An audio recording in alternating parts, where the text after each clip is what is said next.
반갑습니다. 반갑습니다.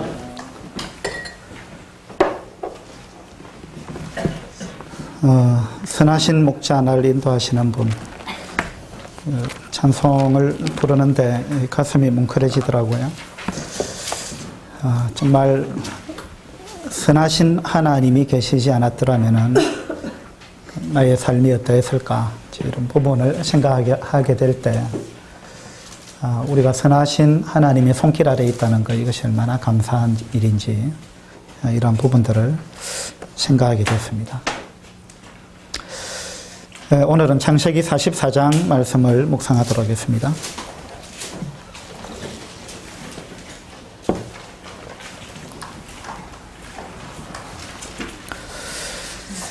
창세기 44장은 우리의 마음을 상당히 푸근하게 하는 그러한 장입니다. 요셉이 자기 형들과 헤어지고 지금 22년 정도가 지났습니다.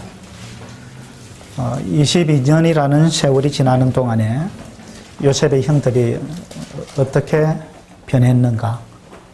좋게 변했죠. 그런 참 변화된 아름다운 부분을 우리는 창세기 44장에서 발견하게 됩니다.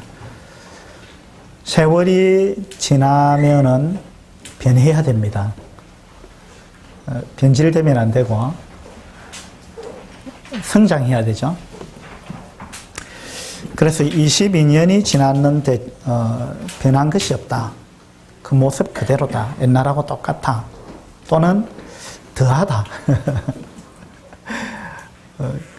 그런 경우 있죠. 세월이 지나면 지날수록 더 악해지는 사람이 있어요. 그 양심이 자꾸 무뎌지기 때문에 아마 그럴 것입니다. 그러니까 우리 그리스도인의 큰 장점 중에 하나는 우리는 이제 날마다 하나님 말씀을 통해서 교훈을 받을 수 있다는 것입니다.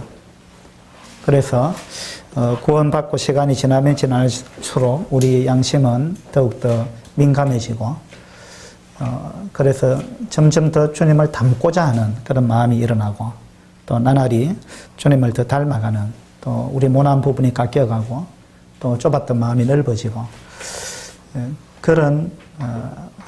그렇게 될 수 있는 그런 여건 가운데 우리가 있다는 것, 이것이 얼마나 감사한 일인지 모릅니다. 22년 동안에 이 요셉의 형들이 많이 변했습니다. 여러분 구원받고 얼마나 되셨어요? 구원받고 22년 정도 지나면은 이 정도 돼야 됩니다.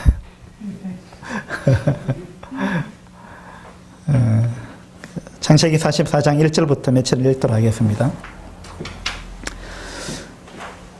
요셉이 그의 집 청지기에게 명하여 이르되 양식을 각자의 자루에 운반할 수 있을 만큼 채우고 각자의 돈을 그 자루에 넣고 또 내 잔 곧 은잔을 그 청년의 자루 아귀에 넣고 그 양식값 돈도 함께 넣으라 하며 그가 요셉의 명령대로 하고 아침이 밝을 때에 사람들과 그들의 나귀들을 보내니라.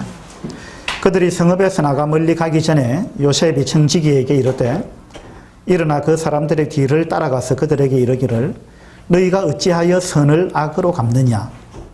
이것은 내 주인이 가지고 마시며 늘 점치는 데에 쓰는 것이 아니냐?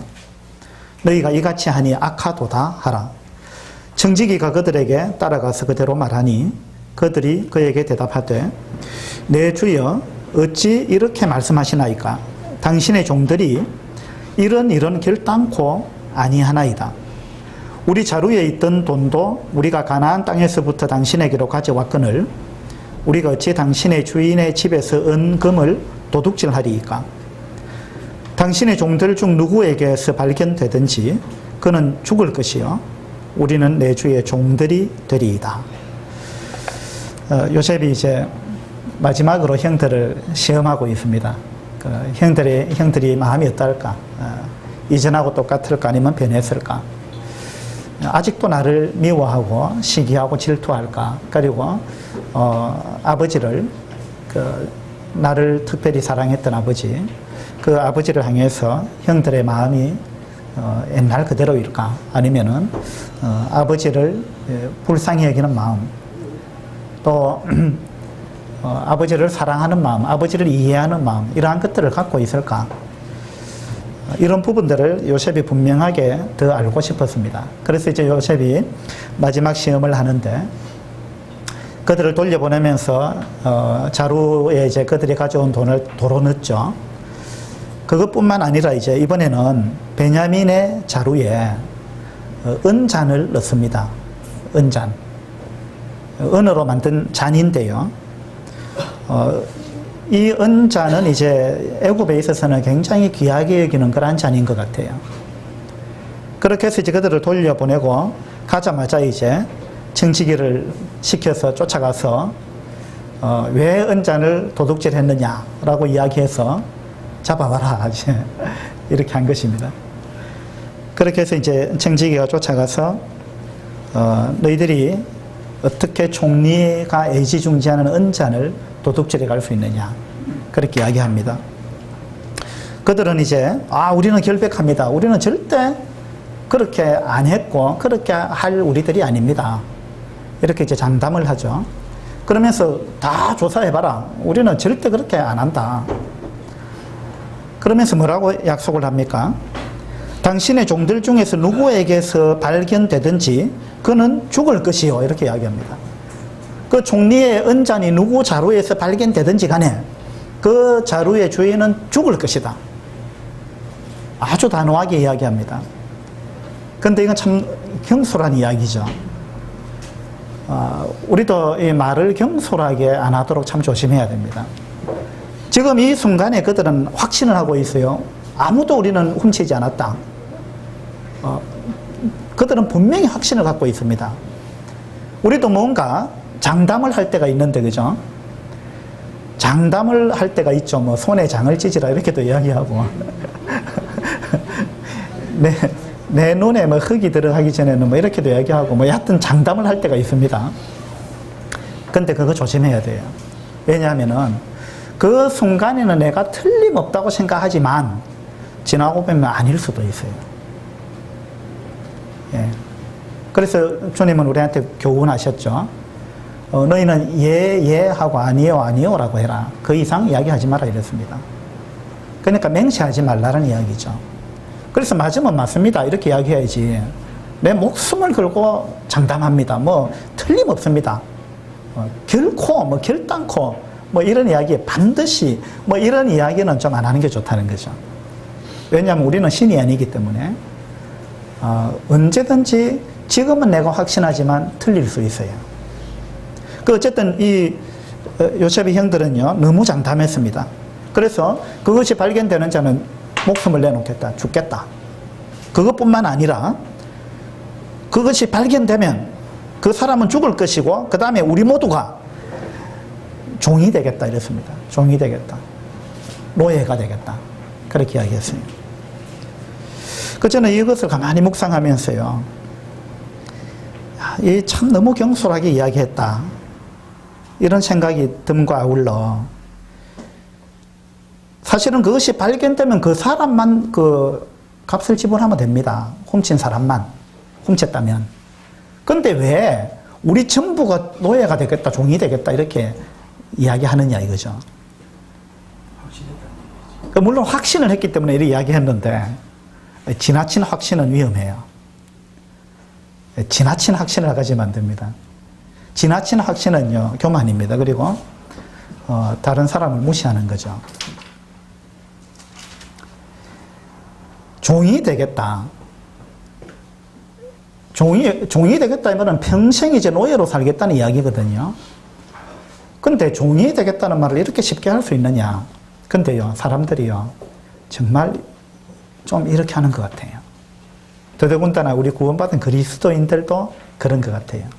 뭐냐 하면은 우리는 많은 것이 종이 되어 있어요.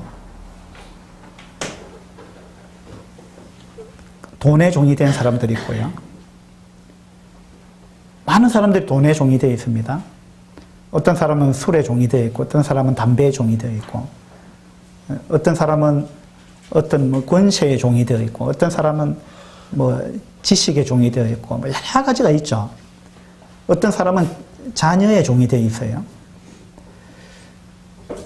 자녀가 전부죠. 그 우리는 알게 모르게 많은 것이 종이 되어 있는데 여기 44장 9절에 있는 것처럼 우리는 종이 되기를 너무 쉽게 자처한다는 거예요. 그래서 누군가가 사업을 하면 완전 사업의 종이 되어버립니다. 너무 쉽게 종이 되어버리는 거예요. 너무 쉽게 여기서 지금 종이 되겠다고 이야기하는 것처럼 우리는 어쩌면 너무 쉽게 종이 되어버리는 거예요. 이것이 저는 참 서글프게 느껴졌어요. 어제 결혼식 갔다 오면서 그 부산에서 오신 형제님 중에 한 분이 그 열쇠하는 형제님이 자기 간증을 잠깐 했는데요. 전 참 감동 깊게 들었어요.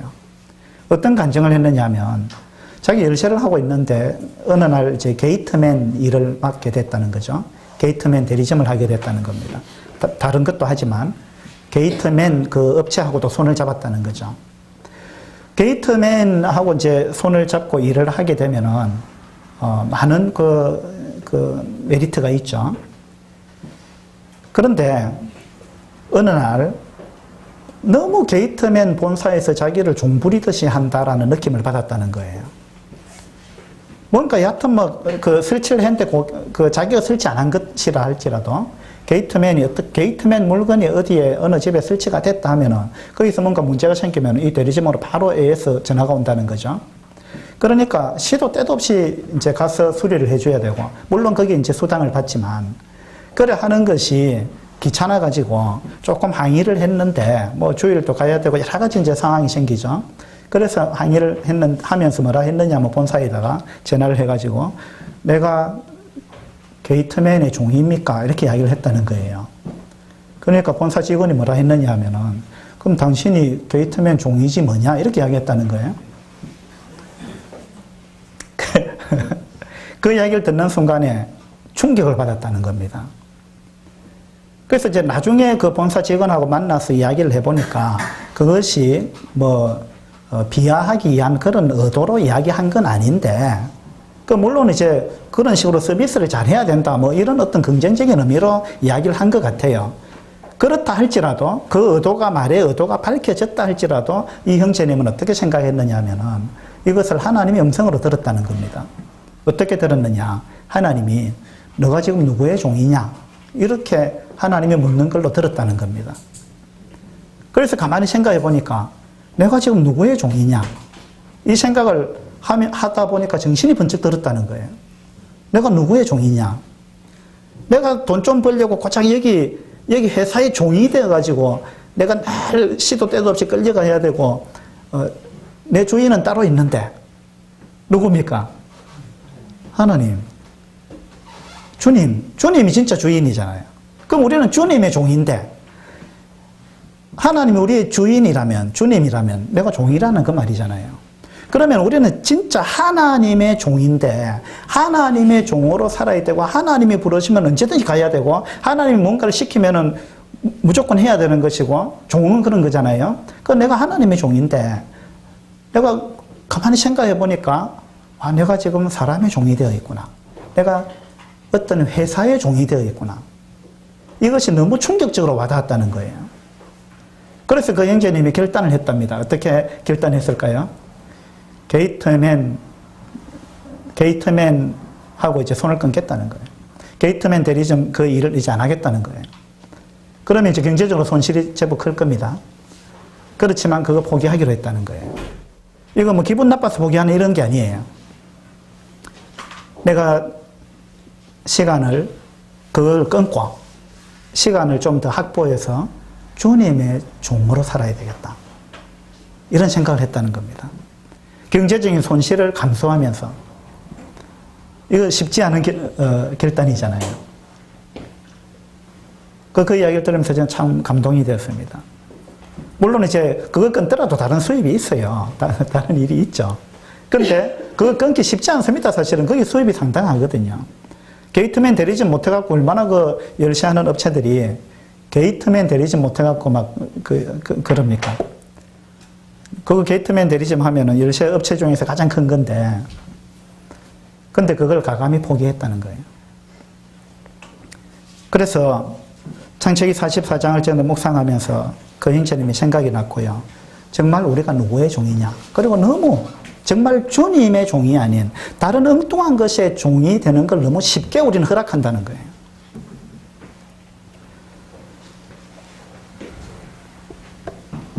그 다음에 좀 더 보죠.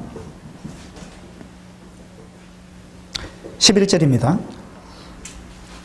그들이 각각 급히 자루를 땅에 내려놓고 자루를 각기 푸니 그가 나이 많은 자에게서부터 시작하여 나이 적은 자에게까지 조사하며 그 잔이 베냐민의 자루에서 발견된지라. 베냐민의 자루에서 은잔이 발견이 됐습니다. 그러면은 이 청지기는 뭐라고 이야기했느냐 하면은 10절에 보면요. 그가 이르되 그러면 너희의 말과 같이 하리라. 그것이 누구에게서든지 발견되면 그는 내게 종이 될 것이요 너희는 죄가 없으리라 이랬습니다. 이 청지기가 하는 말이, 총리의 청지기가 하는 말이, 종이 어느 자료에서 발견이 되면 그 자료의 주인만 종이 되면 된다. 너희들은 뭐 다 종이 되겠다 뭐 이렇게 이야기하는데 그럴 필요 없다. 그럴 필요 없고 발견되는 그 사람만 종이 되고 나머지는 다 너희 고향으로 돌아가라. 그렇게 이야기를 했습니다. 그런데 베냐민의 자료에서 발견됐습니다. 그러면 형들이 어떻게 해야 돼요? 여러분 같으면 어떻게 하시겠어요?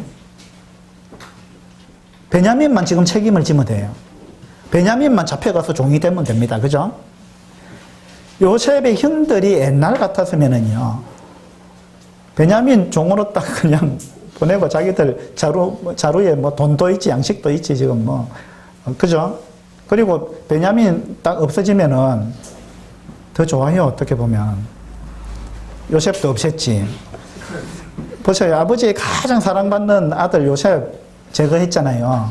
그러고 나니까 이제 베냐민, 그 야곱의 마음에 베냐민밖에 없어요. 베냐민을 가장 또 사랑하는 거죠. 그러니까 베냐민, 이거 자기들 억지로 제거하는 거 아닙니다. 지금 상황이 이렇게 됐잖아요.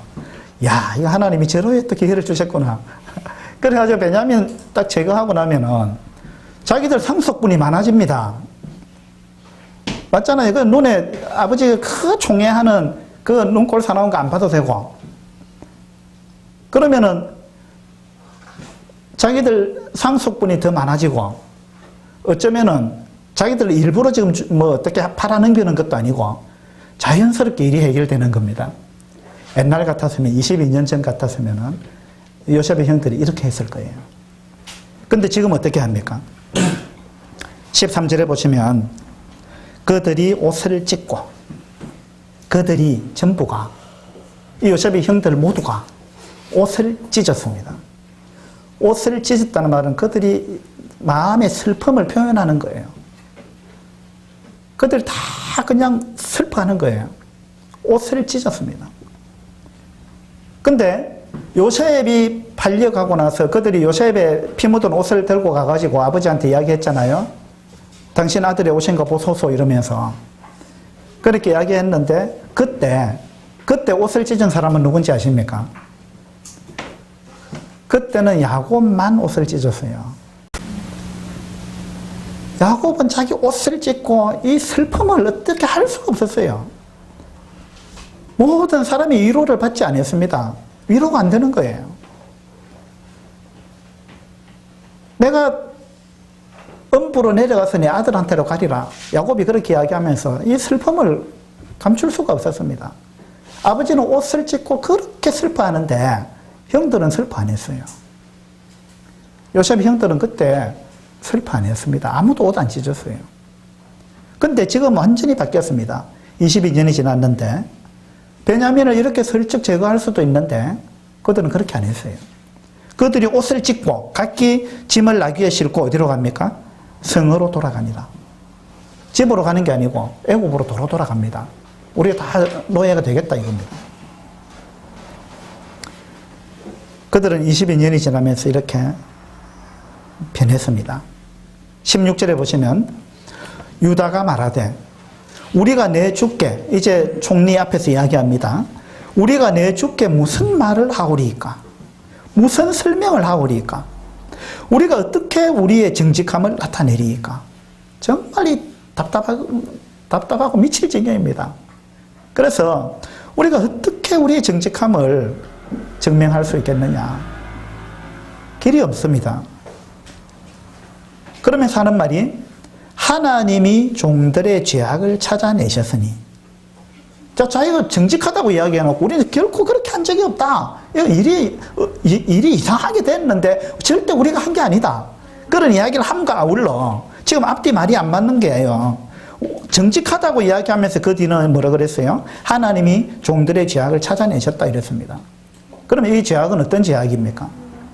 은잔을 훔쳤다는 말입니까? 은잔을 훔친 이 죄악을 하나님이 찾아냈다 그 말이에요? 아니잖아요. 은잔을 훔친 건 아닙니다. 그러면 여기서 이야기하는 죄악은 어떤 죄악입니까?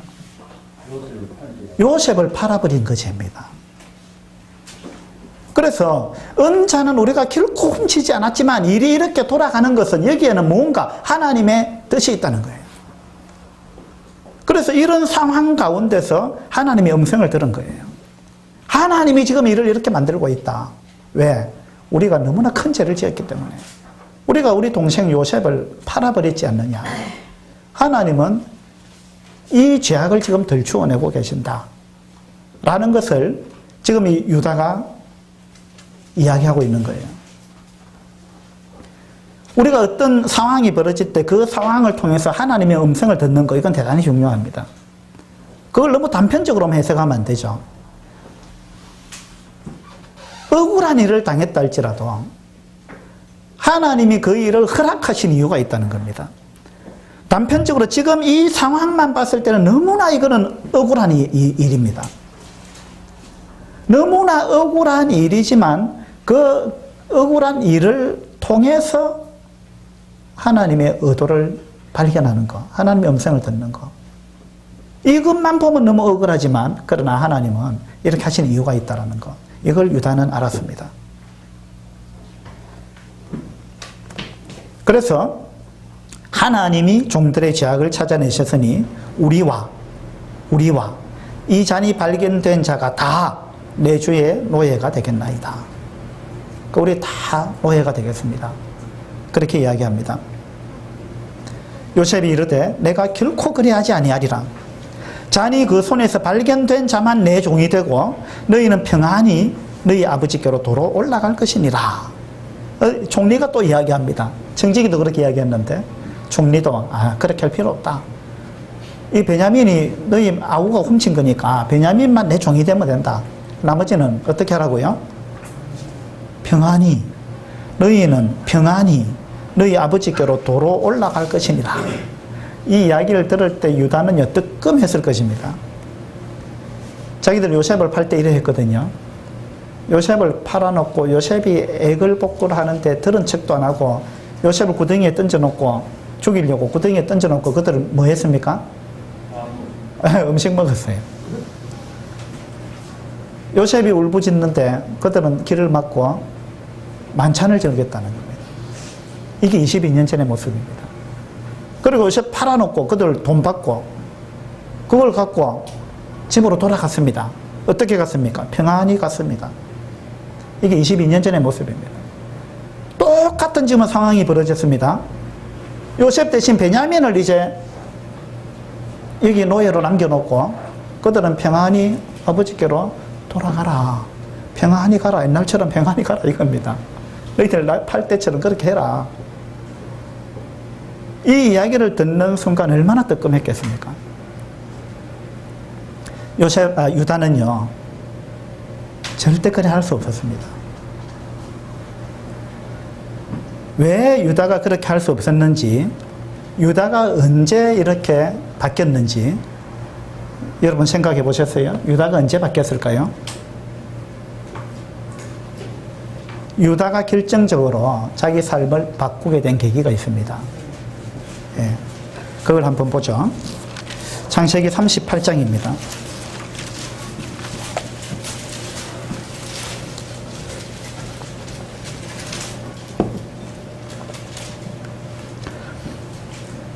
창세기 37장에서는 이제 요셉을 팔았죠. 그리고 창세기 38장에 유다의 이야기가 나오는데 아주 부끄러운 이야기입니다. 이 유다는 이제 가족을 떠납니다. 그리고 타락의 길로 내려갑니다.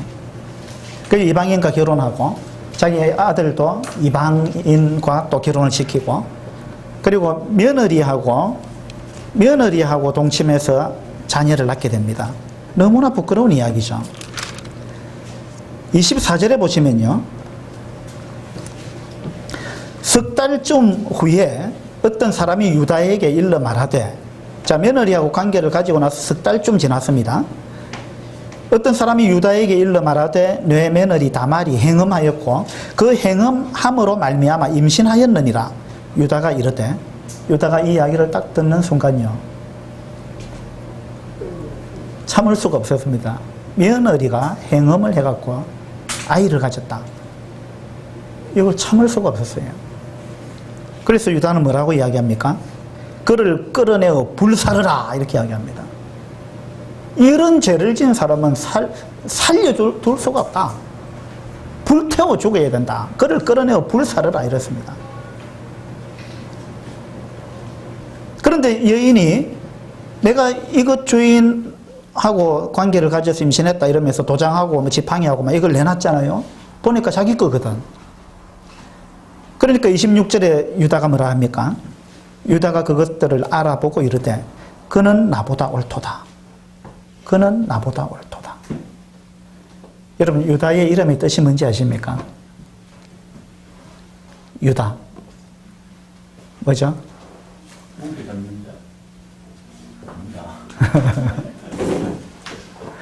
유다. 유다의 이름의 뜻은 유는 너입니다, 너. 다. 너는 나보다 옳도다. 너는 나보다 옳도다. 그래서 유다입니다, 유다.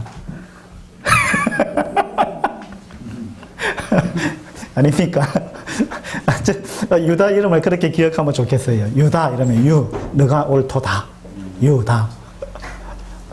유다가 처음에는요, 자기만 옳다고 생각했어요. 세상에 저런 사람을 살려둘 수 없다. 자기도 행음해놓고 자기의 잘못은 몰라요. 이게 유다가 변화되기 전의 모습입니다. 이게 어쩌면 우리 모두의 모습인지도 모릅니다. 우리는요, 자기 잘못은 몰라요. 그러면서 남의 잘못은 너무 잘 압니다. 그리고 우리는 항상 재판장이 되어 있어요. 내가 재판장이에요. 그리고 내 기준으로 판단합니다. 항상 그래서 누구는 이게 잘못됐고 너는 이게 잘못됐고 저 사람 뭐가 잘못됐고 그래갖고 막 그냥 뭐 혼내고 뭐라 하고 막 책망하고 이런 거 너무 좋아하는 거예요. 유다가 그랬습니다. 얼마나 엄격하게 지금 책망하고 있습니까? 그를 끌어내어 불사르라. 살려둘 수 없다.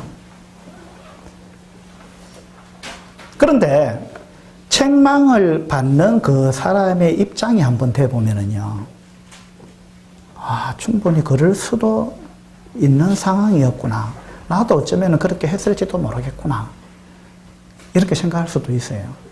그래서 우리가 누군가를 손가락질하고 책망하는 거 진짜 조심해야 됩니다. 내 상황이 돼보라 이거죠. 그 역지사지라 그러잖아요.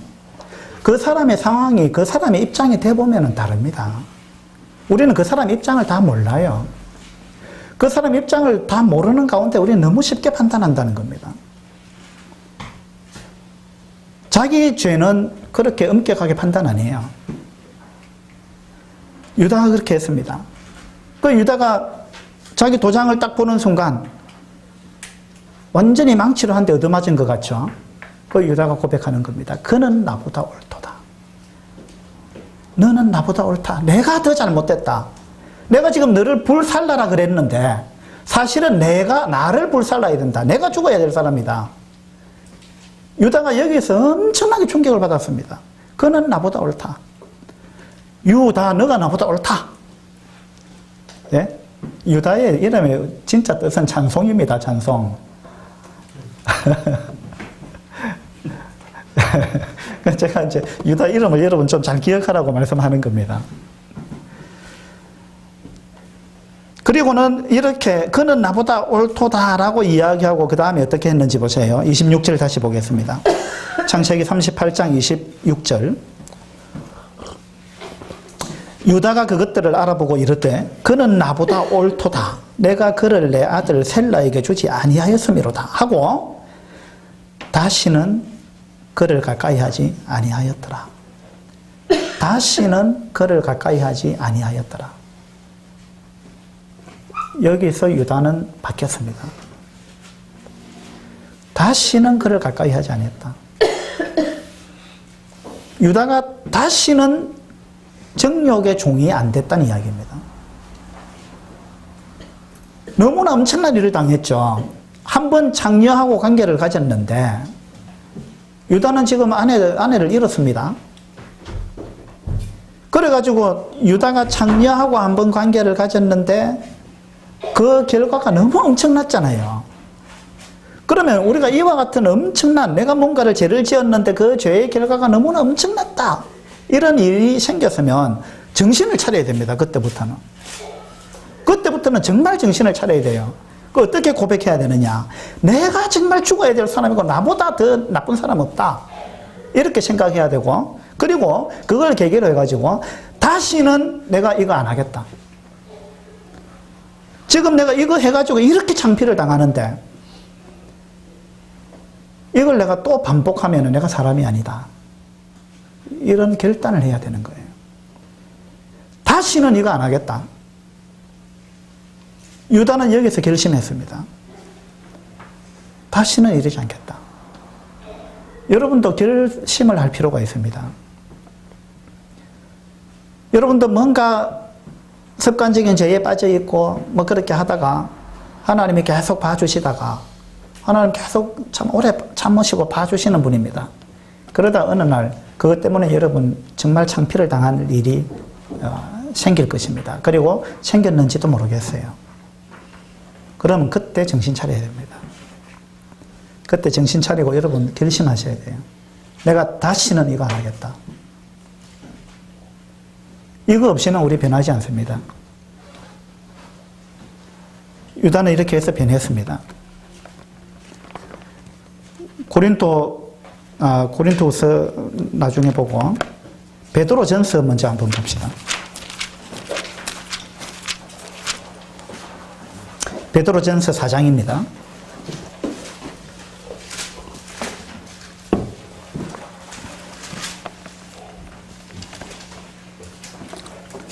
베드로전서 4장 1절입니다.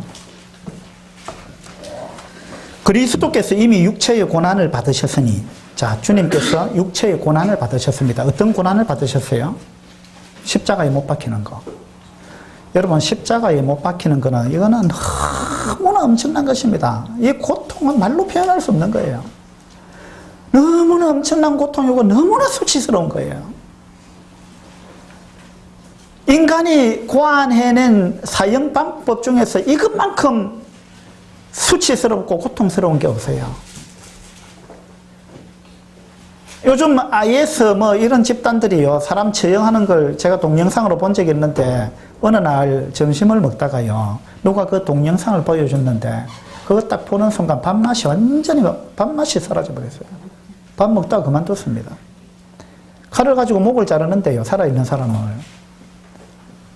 아, 너무 끔찍했어요. 너무 잔인했어요. 근데 너무 잔인하지만, 근데 그거는요, 목이 잘리는 순간 그 고통이 끝나는 겁니다. 그렇게 오래 가는 건 아니에요. 근데 십자가는요, 죽을 때까지 못 박아서 매달아 놓는 겁니다. 진짜 잔인한 거예요. 계속 고통당하도록 만드는 거예요. 일부러 빨리 죽지 못하게 만드는 겁니다. 그 십자가에서 그렇게 주님이 고통당했습니다. 빨가벗겨 놓고, 그리고 채찍으로 때렸잖아요.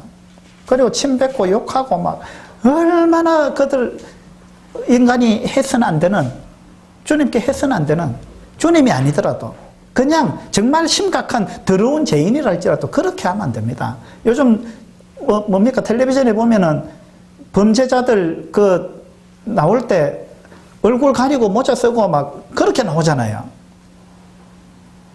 그 사람이 진짜 그렇게 나쁜 범죄자가 분명하다 할지라도 그 사람의 인권을 보호해 줘야 된다. 이게 현대의 법입니다.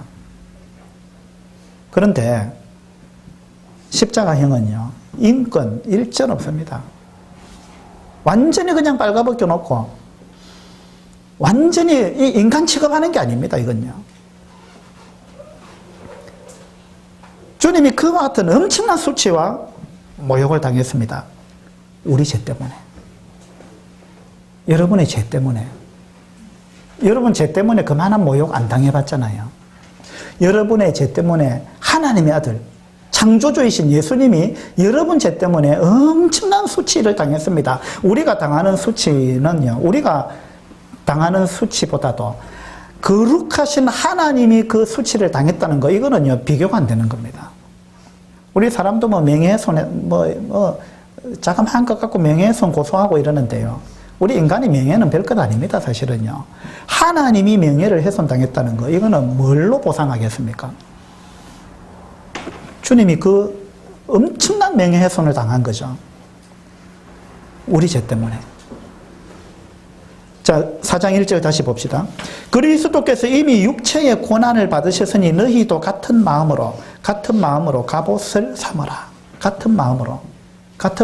이 말은 너희들이 그 순환을 당했다고, 그 수치와 고난, 고통을 당했다고 생각하라는 이야기입니다. 내가 십자가에 못 안 박혔지만 내가 못 박혔다고 생각해 보라는 거예요. 내가 내 죄 때문에, 내가 뭔가를 잘못해갖고 그것 때문에 내가 이와 같은 엄청난 수치와 고통을 내가 십자가에서 당했다. 빨가벗기고 얻어맞고 침뱉음 당하고 주먹으로 머리를 맞고 손바닥으로 얼굴을 맞고, 생각해 보세요. 놀리고, 예? 그 십자가에 못 박아놓고 고통 가운데 그렇게 몇 시간을 고통하다가 죽는 그런 고통을 내가 당했다고 생각하라는 거죠. 그러면은 또 그 죄를 짓겠느냐, 이런 이야기입니다. 그것으로 갑옷을 삼으라. 그걸 갖고 이제 갑옷을 삼고 방패를 삼아가지고 더 이상 죄가 나를 조장하지 못하도록 막아라. 그런 이야기입니다. 여러분이 정말 이와 같은 엄청난 수치를 당했다면은 또 똑같은 죄를 안 지을 겁니다. 틀림없어요. 안 그렇겠습니까? 내가 이런 수치를 안 당했기 때문에 우리는 여기 대해서 그만한 경각심을 못 받는 것 같아요. 어떤 아이가, 어린 애가요, 자꾸만 상점에 가서 물건을 하나씩 슬쩍슬쩍 도둑질을 해가 와가지고 이 애 엄마가요, 충격요법을 썼습니다. 어떻게 했느냐 하면, 너가 다시 한번 또 물건을 훔치면은 이 바늘로 네 손가락을 뚫어버릴 거다, 이랬습니다. 애가 손가락을 바늘로 뚫는다는 게 얼마나 고통스러운 거예요. 애가 그걸, 엄마의 말을 듣고 내가 다시는 안 훔쳐야지 생각했습니다. 근데 이게 잘 안 끊어지죠. 또 어느 날 훔쳤습니다. 그래서 엄마가 이제 바늘 들고 왔습니다. 바늘 들고 와서 손 내놔라 이랬습니다. 애가 막 울면서 막 난리가 났죠. 한 번만 용서해 주셔야 다시는 안 그러겠습니다. 그런데 엄마가 약속한 게 있잖아요. 그래서 애는 울고 벌벌 떨고 막 난리가 났는데 이 엄마가 어떻게 했느냐면요, 그 아이의 손을 뚫을 수가 없어가지고 바늘 가지고 엄마가 자기 손을 뚫었습니다. 자기 손을 뚫어버린 거예요. 애기가 그걸 봤습니다. 그 뒤로 이 애가 도둑질 했을까요, 안 했을까요? 그 도둑질하는 버릇이 그걸로 끝난 거예요. 자기가 도둑질했고 엄마가 그 고통당하는 걸 봤다는 거예요. 그러면서 이 아이는 결심했습니다. 내가 다시는 도둑질 안 한다. 그렇게 해서 이 도둑질하는 버릇을 끊었다는 겁니다. 이 말씀이 그런 거예요. 주님이 내 죄 때문에 그와 같은 수치와 엄청난 고통을 당했다면, 나 때문에, 내 죄 때문에 그랬다면, 근데 내가 또 죄 가운데 거한다면, 이거는 정말 주님 앞에 해서는 안 되는 태도죠. 이 베드로전서 4장이 그런 이야기입니다. 그 다음에 2절에 보세요. 1절 다시 한번 보겠습니다. 그리스도께서 이미 육체의 고난을 받으셨으니 너희도 같은 마음으로 갑옷을 삼으라. 이는 육체의 고난을 받은 자는 죄를 그쳤음이니. 죄 때문에 엄청 고난을 받고 나면은 그걸 그치게 돼 있는 거죠. 그쳤음이니 그 후로는 다시 사람의 정욕을 따르지 않고 하나님의 뜻을 따라 육체의 남은 때를 살게 하려 함이라. 그 후로는 다시는 그렇게 살지 않도록, 다시는 우리가 죄 가운데, 동일한 죄 가운데 돼지가 들어온 곳에 뒹굴듯이 그렇게 살지 않도록 하기 위해서 주님이 십자가를 지셨다는 겁니다. 주님이 십자가를 지신 목적은 우리를 천국 데려가기 위한 목적도 있습니다만 그건 전부가 아니라는 겁니다. 주님이 십자가를 지시고 이렇게 수치를 당하신 것은 우리로 하여금 천국에 가는 건 가는 거지만 그것만이 아니고 이 땅에서 나머지 삶을 다시는 죄악 가운데 살지 말라는 의미가 있다는 거예요. 3절입니다. 너희가 음란과 정욕과 술취함과 방탕과 향락과 무법한 우상 숭배를 하여 이방인의 뜻을 따라 행한 것이 지나간 때로 조카도다. 지나간 때로 조카도다. 어떤 사람은 내가 너무 구원을 일찍 받았다 이렇게 생각해요.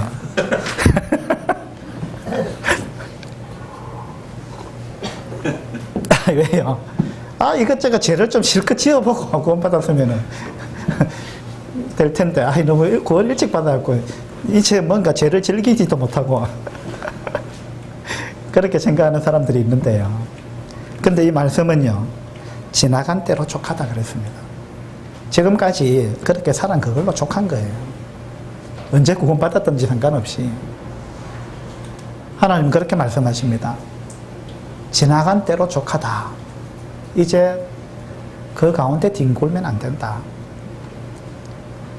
여기에 그 후로는 다시 이랬죠. 다시는 그렇게 살아서는 안 된다는 겁니다. 고린도 후서 한번 봅시다.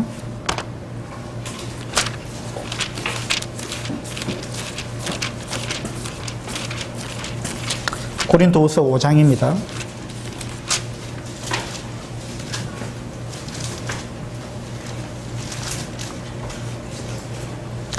고린도 후서 5장 14절입니다. 14절. 그리스도의 사랑이 우리를 강권하시는도다. 우리가 생각하건대 한 사람이 모든 사람을 대신하여 죽었은즉 모든 사람이 죽은 것이라. 그가 모든 사람을 대신하여 죽으심은 살아있는 자들로 하여금 다시는 그들 자신을 위하여 살지 않고 오직 그들을 대신하여 죽었다가 다시 살아나신 이를 위하여 살게 하려 합니다.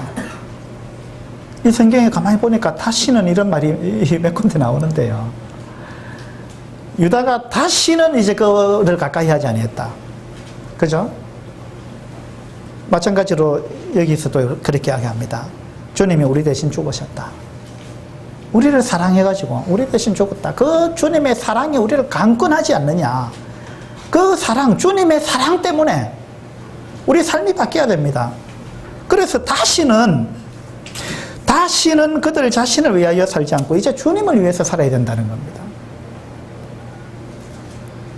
유다가 어쨌든 간에 창세기 38장에서 너무나 수치스러운 일을 경험하고 나서 정말로 수치스러운 일이죠.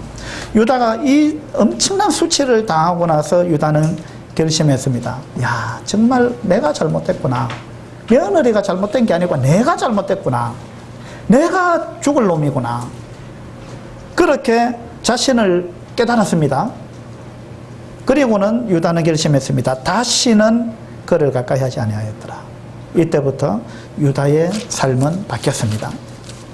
여러분한테도 이와 같은 어떤 결단의 순간, 결심의 순간, 이러한 순간들이 있으면 좋겠습니다. 오늘 그 결단을 하시면은 좋겠죠.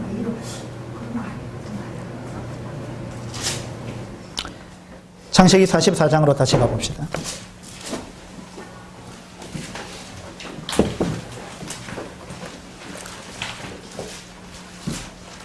유다가 어떻게 바뀌었는지 한번 보죠.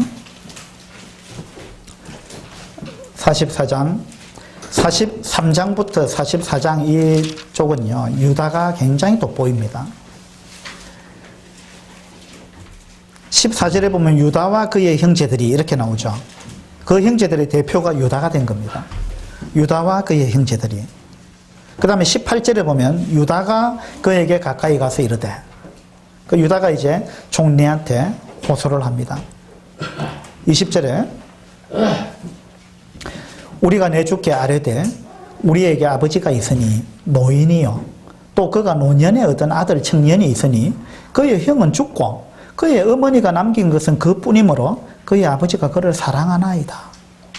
유다가 총리한테 이제 호소를 하는데 우리 아버지가 참 연로하십니다. 아버지가 노인이고요. 그리고 노년의 아들을 하나 얻었는데 근데 그 형은 죽었습니다. 그 어머니가 남긴 것이 그뿐이므로 그의 아버지가 그를 얼마나 사랑하는지 모릅니다. 그렇게 이야기합니다. 이게 22년 전하고 얼마나 다른 마음이에요. 유다가 지금 아버지를 이해하고 있습니다. 그리고 베냐민을 질투하는 마음이 사라졌어요. 여기는 질투심이나 시기심이나 원망이나 미워하는 마음이나 이런 마음이 전혀 없습니다. 유다가요, 우리 아버지가 불쌍합니다. 그리고 베냐민도 불쌍합니다. 생각해 보세요. 불쌍하잖아요. 아버지가 나이가 많잖아요, 지금. 그리고 정말 사랑하던 아내한테서 아들 둘을 낳았는데 그 첫 아들 죽었잖아요. 사라졌잖아요.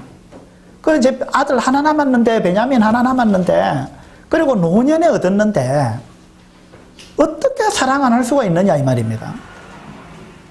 맞잖아요. 그래서 지금 유다는요, 아버지를 이해하는 입장이 지금 됐습니다. 옛날에는 이해하는 입장이 아니었어요. 이게 성장했다는, 성숙했다는 증거죠. 우리가 성숙하게 되면은요, 그 사람을 미워하거나 원망하거나 손가락질하거나 막 판단하거나 그렇게 안 합니다. 우리가 성숙하게 되면 그 사람을 이해하게 됩니다. 그리고 그 사람을 불쌍히 여기게 돼요. 여러분, 베냐민 불쌍한 사람 아니에요. 근데 이전에는 불쌍하다고 생각 안 했어요. 보세요. 저것이 아버지 사랑을 지 혼자 다 독차지하고, 또 요셉도 마찬가지죠. 지 혼자 채색옷 입고 아버지 사랑을 독차지하고 미워 죽겠고 막 이랬는데 사실은 알고 보면요, 불쌍한 사람입니다. 베냐민은 왜 불쌍해요? 보세요. 베냐민 형제들 중에 가장 어리잖아요. 그리고 자기 아버지는 너무 나이가 많이 들어버렸어요. 아버지가 자기 편이고 좋아하지만 아버지가 연세가 너무 많아요. 곧 돌아가실 거라요. 그리고 자기 위에 친형제, 친형 한 사람밖에 없었는데 요새 없어졌잖아요. 그러니까 얼마나 불쌍한 사람입니까? 어머니도 없잖아요. 불쌍하잖아요. 근데 이전에는 불쌍하게 안 보였다는 이야기입니다. 아버지도 불쌍하잖아요. 안 불쌍합니까? 누군가를 향해서 불쌍한 마음이 드는 거, 이게요, 그 사람이 성숙했다는 이야기입니다. 그래서 학생을 보면 학생 불쌍합니다.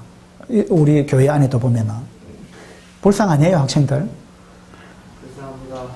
예, 학생들 얼마나 불쌍합니까? 막 밤낮으로 공부해야 돼요. 그리고 얼마나 스트레스 받아요. 그 요즘 학교 환경이 옛날 우리하고 또 다르잖아요. 그냥 질투하고 막 왕따 시키고 막 폭력적이고 욕을 얼마나 또 많이 합니까, 학생들이? 안 그래요?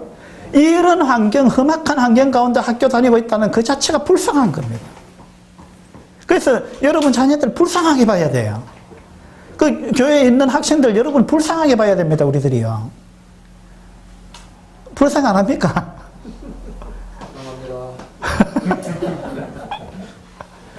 대학생들 얼마나 불쌍해요. 우리 대학생활 할 때하고 달라요. 우리 대학생 때는 탱자 놀았어요. 할 거 다 하고 막. 요즘 대학생들 진짜 불쌍합니다. 대학 졸업한 사람 또 불쌍하잖아요. 얼마나 불쌍해야 돼. 예. 그 어른은 안 불쌍합니까, 그러면? 어른도 다 불쌍해요. 정말 우린 다 불쌍한 사람들이. 저도 불쌍하잖아요. 안 불쌍해요. 불쌍합니다. 여러분 저를 불쌍하게 안 본다면 문제가 있어요. 여러분 더 성숙해야 됩니다. 그 연세 드신 분들은 안 불쌍합니까? 아, 불쌍하죠. 연세 들면 막 그냥 몸이 이것저것 막 아프잖아요. 몸이 아프면요 마음도 약해집니다. 그 연세 드시면 외롭잖아요. 그 정든 사람들 한 사람 한 사람 떠나가죠. 그죠? 친구들 많이 떠나갔잖아요. 연세 드신 분들 보면은. 그 다음에 배우자도 떠나가죠. 연세 드신 분들 보면 불쌍합니다. 그러니까 안 불쌍한 사람 누가 있어요? 다 불쌍하잖아요. 이 유다가요, 지금 이걸 깨달은 겁니다. 옛날에는 요셉이든 베냐민이든 자기 아버지든 전혀 불쌍하게 안 보였습니다. 근데 유다가요, 지금 보니까 너무 불쌍한 거예요. 아버지도 불쌍하고. 지금 이 베냐민 안 데려가면 우리 아버지 어떻게 될 거냐? 우리 아버지 제 명대로 살겠느냐? 이거 생각하니까 유다가 견딜 수가 없는 겁니다. 우리 아버지가 어떤 일을 당할지 모른다. 그리고 베냐민 얼마나 불쌍하냐. 지금 유다는 이런 생각이 든 거예요. 그래서 유다가 어떻게 합니까? 베냐민 제발 돌려보내달라. 내가 종이 되겠다. 내가 베냐민 대신 종이 될 테니까 베냐민 돌려보내야 된다. 베냐민 안 보내면은 우리 아버지 큰일 난다. 그리고 베냐민 정말 불쌍한 사람에게 돌려보내야 된다. 유다가 이렇게 변한 겁니다. 엄청나게 변했습니다. 에베소서 한 구절 보도록 합시다.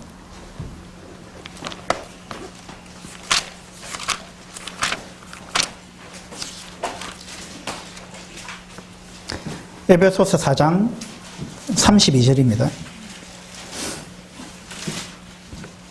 4장 32절에 서로 친절하게 하며 그 다음 어떻게 하라 했어요? 불쌍히 여기며. 서로 불쌍히 여기라는 거예요. 서로 불쌍히 여기며 서로 용서하기를 하나님이 그리스도 안에서 너희를 용서하심과 같이 하라. 서로 불쌍히 여겨라. 그래서 남편은 아내를 불쌍히 여겨야 되고 아내도 남편 불쌍히 여겨야 됩니다.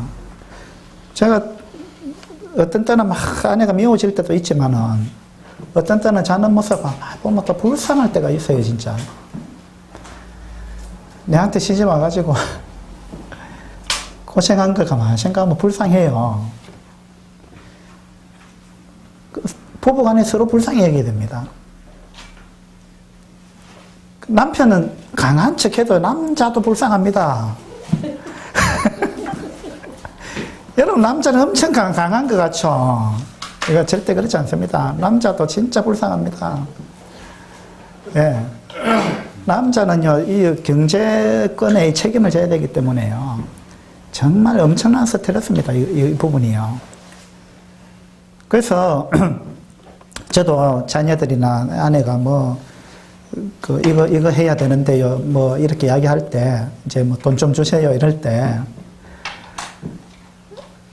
내 마음 같아서는 그거 안 해도 될 것 같은데, 이런 생각이 들어요. 어떤 때. 그런데 그 이야기를 잘 못해요. 그래서 그 이야기를 가능하면 안 하려고 해요. 그게 남자들의 어떤 그 부담이에요. 그런 부분. 그래서 남자들 강한 것 같아도요, 굉장히 힘들게 살아갑니다. 모든 남자들이.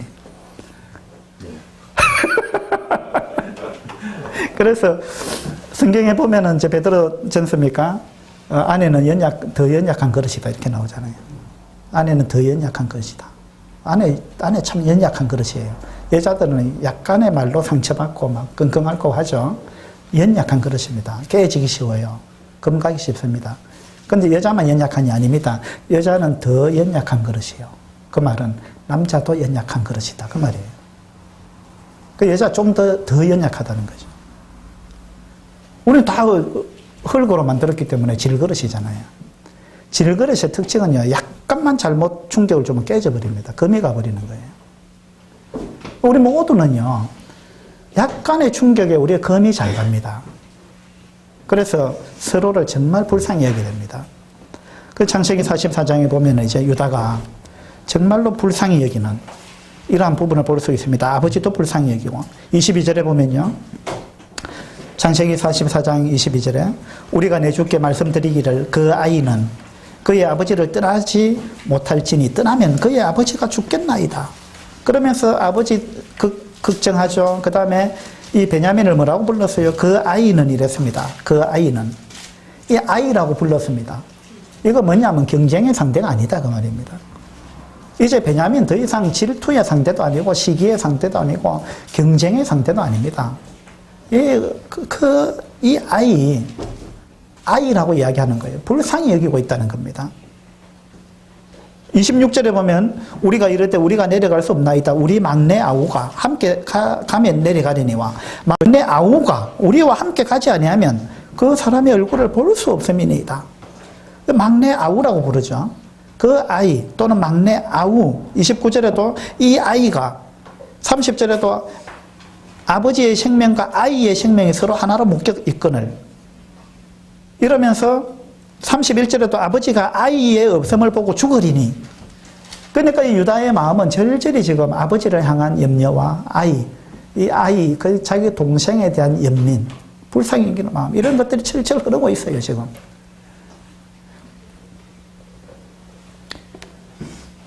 요셉을 팔아버리고 갔을 때는요 요셉을 향해서 형들이 자기 아우라고 이야기 안 했습니다. 아버지의 아들의 오신가 보소서 이랬습니다. 아우라고 생각도 안 했어요. 지금 완전 바뀌었습니다. 누가복음 15장의 탕자의 비유에서도요. 그 둘째 아들 탕자가 돌아왔는데 맏아들이 집에 안 들어갔죠. 그리고 아버지가 나왔습니다. 네가 왜 그러냐 들어가서 함께 즐겨야지. 그러니까 그 형이 뭐라 그랬어요? 자기 동생을 아우라고 안 불렀습니다. 아버지의 아들이 나가가지고 허랑방탕하게 살아가지고 아버지의 재산 다 날리고 왔는데 뭐가 좋아서 잔치하느냐고 아버지의 아들이 이렇게 이야기했습니다. 이 아들이 자기 동생이라고 인정하기 싫다는 겁니다. 이 유다와 그리고 요셉의 형들이 22년 전에는 그런 마음이었어요. 그건 지금 바뀌었습니다. 지금 바뀌었고 우리 아우 그 다음에 이 아이가 그리고 이 아이의 아버지가 이러면서 완전히 마음이 바뀌었습니다. 그래서 창세기 44장 우리로 하여금 정말 가슴 뭉클하게 하고 야, 참 사람이 세월이 지나면서 이렇게 성장했구나. 이렇게 성숙했구나. 이런 걸 우리가 볼 수 있습니다. 우리한테도 이와 같은 모습이 우리 모두에게 나타나게 되기를 바랍니다. 시간이 지나면서 더 악해지는 사람이 있어요. 시간이 지나도 절대 변하지 않는 사람이 있어요. 우리 그리스도인은 시간이 지나면서 점점 주님을 닮아가야 됩니다. 그렇게 될 수 있습니다. 그죠? 그것이 하나님이 우리한테 바라는 것입니다. 우리가 그렇게 되기를 바랍니다. 기도하겠습니다. 아버지 하나님, 오늘 창세기 44장에서 유다의 너무나 아름다운 이런 변화된 모습을 저희들이 보았습니다. 우리들에게도 이와 같은 변화를 허락해 주시기 바랍니다. 유다가 결심했듯이 그리고 그 삶이 엄청난 수치를 받고 난 이후에 바뀌었듯이 우리의 삶도 바뀌게 도와주시옵소서. 우리가 다른 어떤 것에 종이 되지 아니하고 주님의 종으로만 살게 해주시기를 바랍니다. 우리 주 예수 그리스도 이름으로 감사하며 기도드립니다. 아멘. 예배드리는 시간 가지겠습니다.